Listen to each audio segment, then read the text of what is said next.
Let's do another video, new video.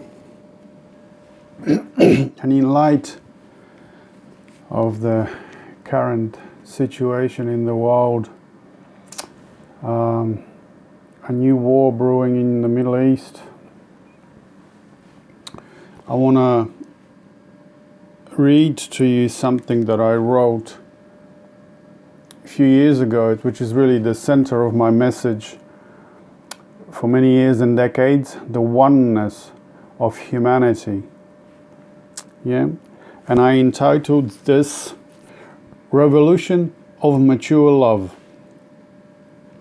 If by love we mean consciousness of integrated divine unity of all life and its multipolarity of our planet, then what we need to rescue our wounded and divided world is the love of our divine body, love of our ridiculed divine feminine, the invisible life of our soul, love of our divine earth, love of our divine nature and all her divine beings, including the rejected and hated Russians or Iranians.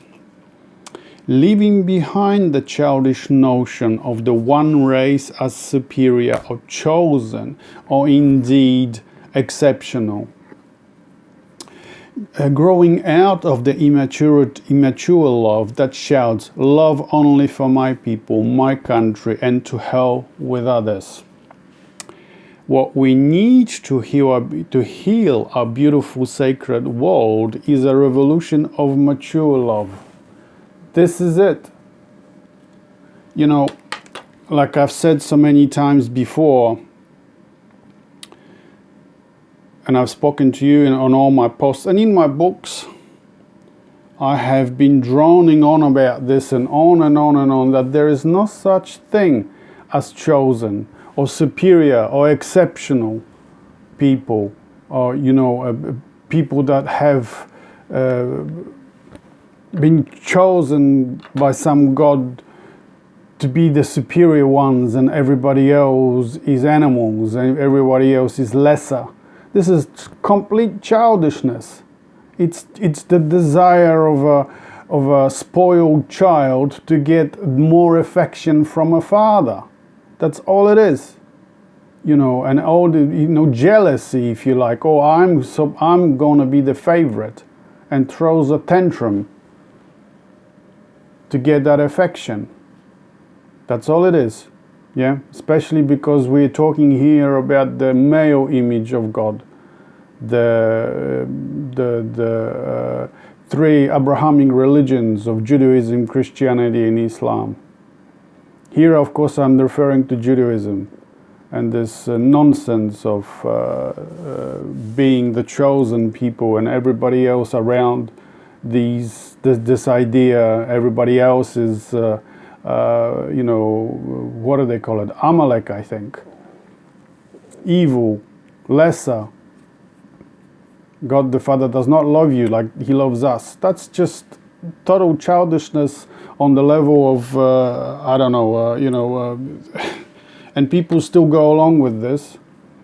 And so we have this new crisis brewing because of this stupidity that is still infecting our psyche, human psyche. Yeah? So I'll read you one more thing, then I'll give you a few examples of this oneness. I have been talking about this for so many years, but I think it needs to be droned about as many times as necessary. Yes? So, okay. So this is something I wrote a few years ago as well. If we and all creation are unique manifestations of this single creative energy consciousness, God and Goddess as the single cosmic tree of which you are one unique leaf, is then another leaf on the same tree not you? Physics, particle physics are showing us now that there is no such thing as division. No such thing as division. No such thing as separate things. Everything is interconnected. If you look at the vacuum theory, or the energy theory, if you look at the interconnectedness theory, you know, the what's it called, the plenum theory, all of this talks about that there is no such thing as space or distance between things. Everything is just simply a unique creation of the same energy. All of us. Yeah? So keep going. This is what I mean. I use these metaphors, tree, leaf. Jesus also used the same metaphors. He says, I am the vine and you are its branches. In other words, I am the source out of which everything comes, including you. You know? So he's not talking about himself as Jesus. He's talking as when a mystic poet talks about these things, or a mystic talks about these things, he talks as a voice. He is a voice of that energy, of that divinity that is everything. It doesn't mean Jesus is. It's just he's speaking as a voice of this energy, of this divinity that interconnects everything, that is everything.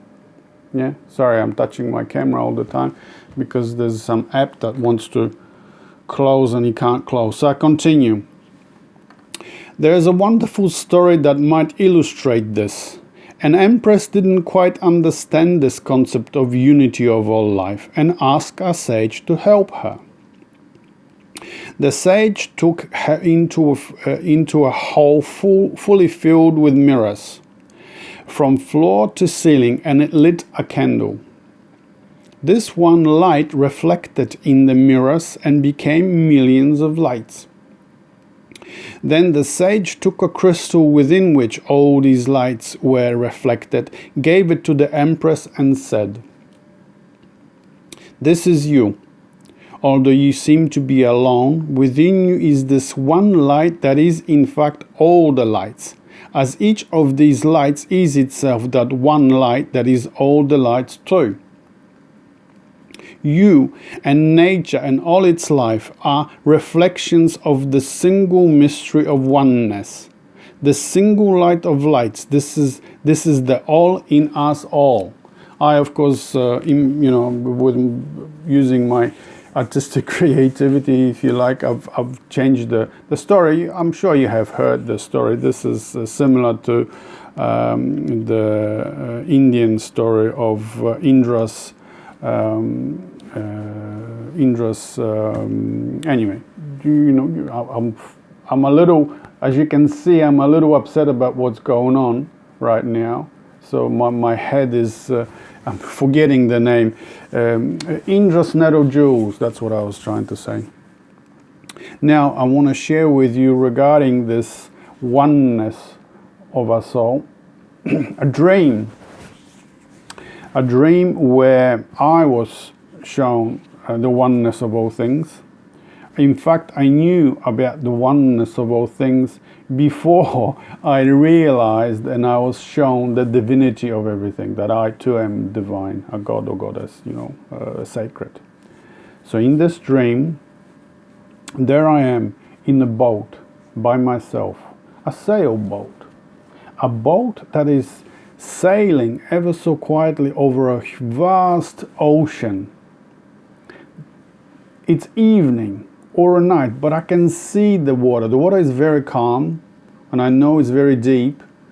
It's dark, but there I am in that boat, in a little sailboat. The sail is up, but there's a rope at the front of the boat. And I follow the rope, and I see that there's someone actually walking on water and pulling the rope. But the person that is walking on water is not exactly walking right on top of the water. They're slightly below, but just below the surface of that water, of the ocean, is a path, is a narrow path which is lit up.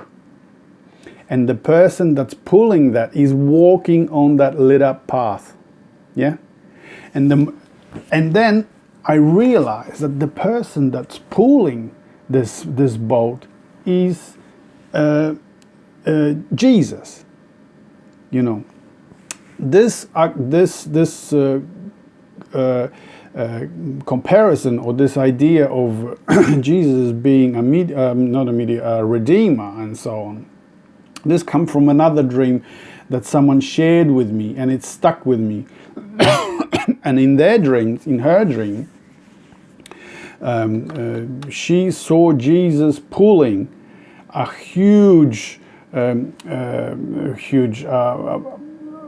thousands of people behind him. He was pulling these people, and she was watching, and she felt sorry for him. You know, he was so tired. He was walking in sandal. He's pulling and pulling all these people. So difficult for him to do. And I explained that to her, that she is responsible for her own healing. She cannot wait for someone to come and rescue her. That was the meaning of the dream. You know, whether it is in Catholic tradition or even in the Old Testament, everyone's waiting for a redeemer to come and rescue them.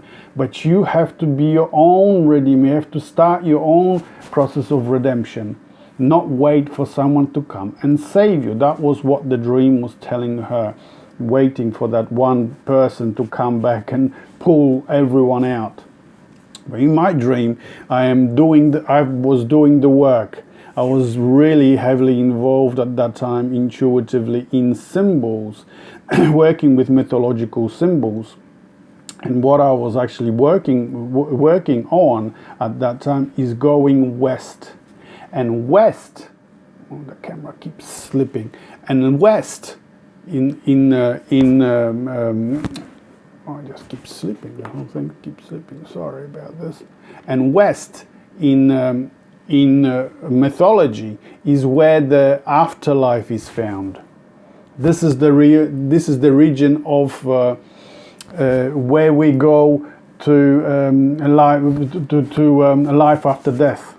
If you look at many places, and if you look at the mythology and you look up west, this is where you're going to find afterlife. You know, so this is where I was working with, and then after 3-4 days, maybe a week, because I was working on it every day, and I finally found myself in that little boat, and there I am, and the image of Christ as the Redeemer, that is to say, my intuition is pulling me in the direction of west. I am going inward. That is to say, inward and deeper inward, to the level of the collective unconscious, because this is an archetypal dream. And there, that is to say, I am going to afterlife, to that most inward center. Anyway, so there I am in the boat. It is being pulled by the psychopomp, the one that takes the soul out into the afterlife. Yes, that's my intuition. And he's walking on a light path. That's what signifies the intuition. You know, you don't think in emotions and so on. You follow the strain. You follow the images. You follow the intuitive insights that come to you. And I was following the mythological symbols that were associated with West. So you get the afterlife. You've got the, you're going to the field of reeds in ancient Egyptian mythology. You go to the, in Celtic mythology, beyond the 9 waves and so on. So there I was, and finally we arrived at the destination. When we arrived at the destination, my the psychopomp, my intuition that was pulling me in image of Jesus, walked up to the sandy shore and left. And my boat slowly arrived, pulled into the shore as well. I disembarked, and there I saw a huge, a big line of people already waiting for me. This was an island. And there I saw that the people were not just merely ordinary people, but, they were archetypes. That is to say, at the front of the meeting, the meeting for me, the waiting party for me, were a king and a queen. and behind them was like the whole court. But it wasn't just merely a court. There was a prince, there was a princess, there was a knight, a hero, there was a witch, a wizard, a wise old man, wise old woman. They were all archetypes. In other words, I've reached that place from which everything comes, back to which everything returns. This is the place from which our lives are structured. And it's not just in my psyche, but I found a reflection of this in mythology. In other words, it's exactly the same story for every human being. And I realized this while I was working with the symbols. At one point, I actually went and started working with symbols of creation, the source from which everything comes in different cultures.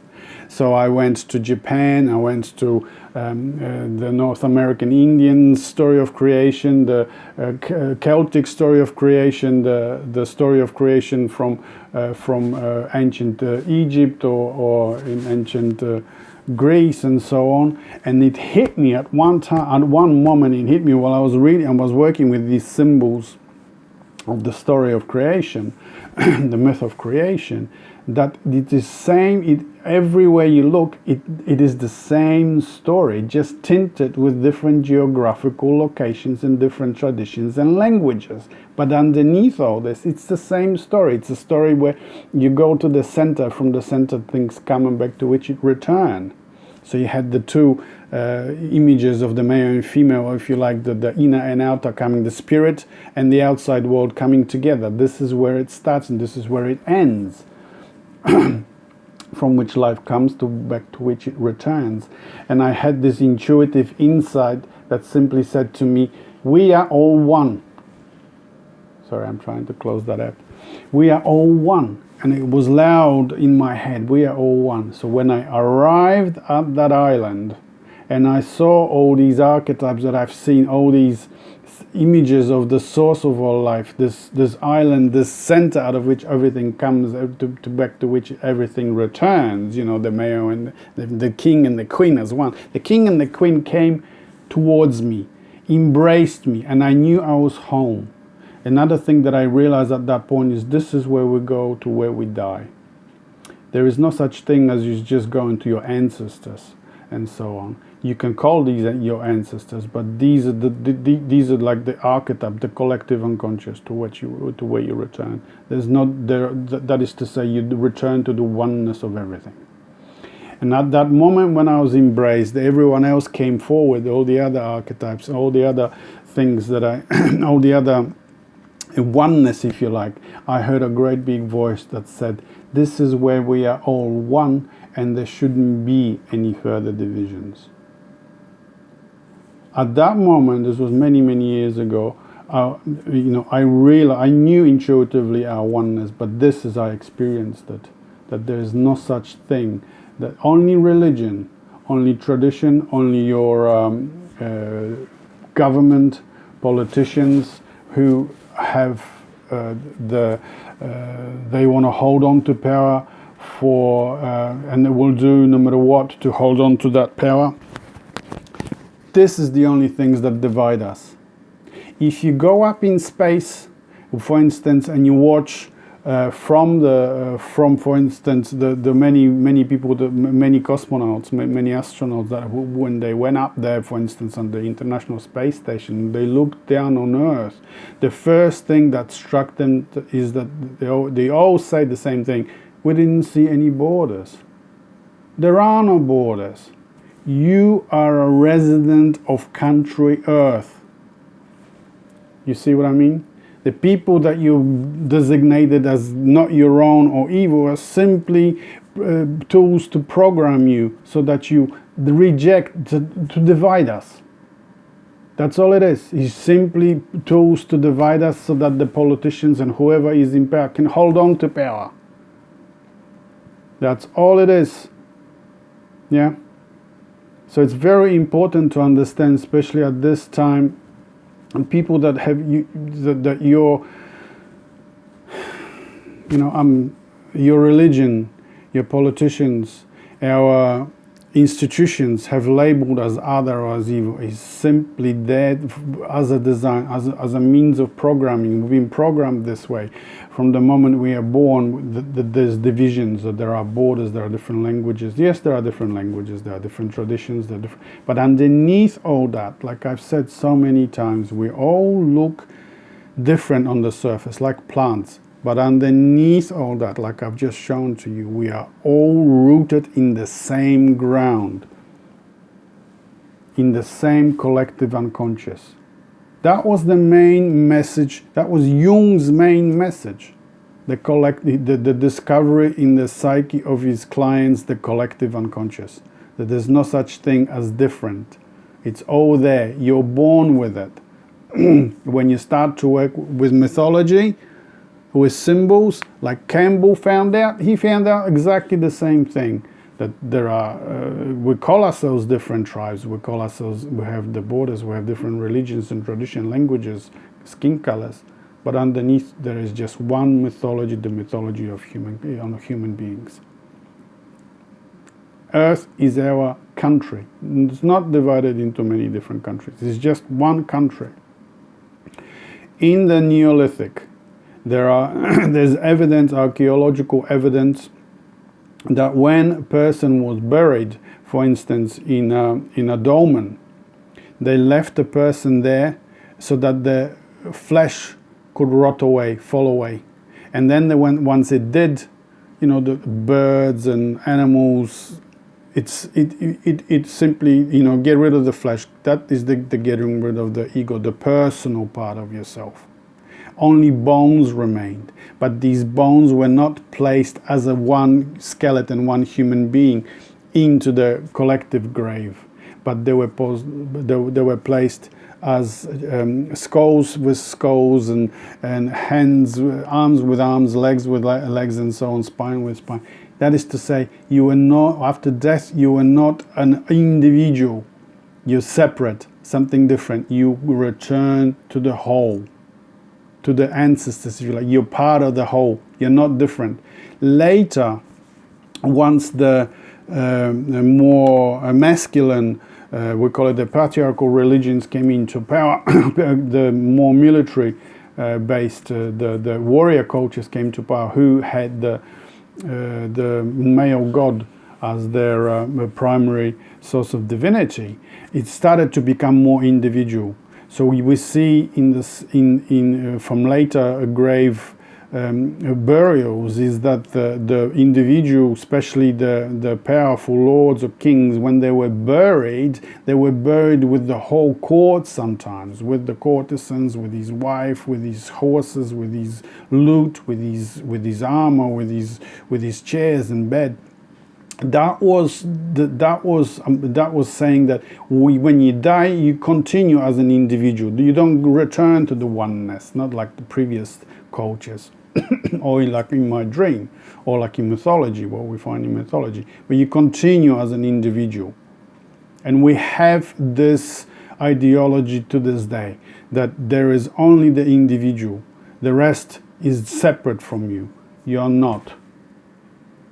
Okay, this is so important to understand. This is so important. This is the mature love, not the nauseating love that I see so many times being posted on social media. Love this, love that, and whatnot. And then suddenly, as soon as TVs or even social media start to scream, "Oh, we have to defend our country. We have to defend our rights or democracy or whatnot." These same people that had love for everyone suddenly change and go, "No, that people are evil. We have to defend our love. This is only, love only for our tribe. The rest doesn't matter. We have to change them so that they accept our love. Not have the love of the collective, that the whole thing is one. No, that has to be forced to accept only our love." I have someone put it much better into words than I can, but I think you get the message, yeah? So what I'm trying to say, the mature love says and sees that underneath all this nonsense that we are being programmed from the moment we are born is that there are no distinctions, no divisions, no different countries or different people, languages. It's just one humanity, and Earth is our one country, Earth. All right, that's all I wanted to speak to you about today, and thanks for listening, and I'll see you on the next one.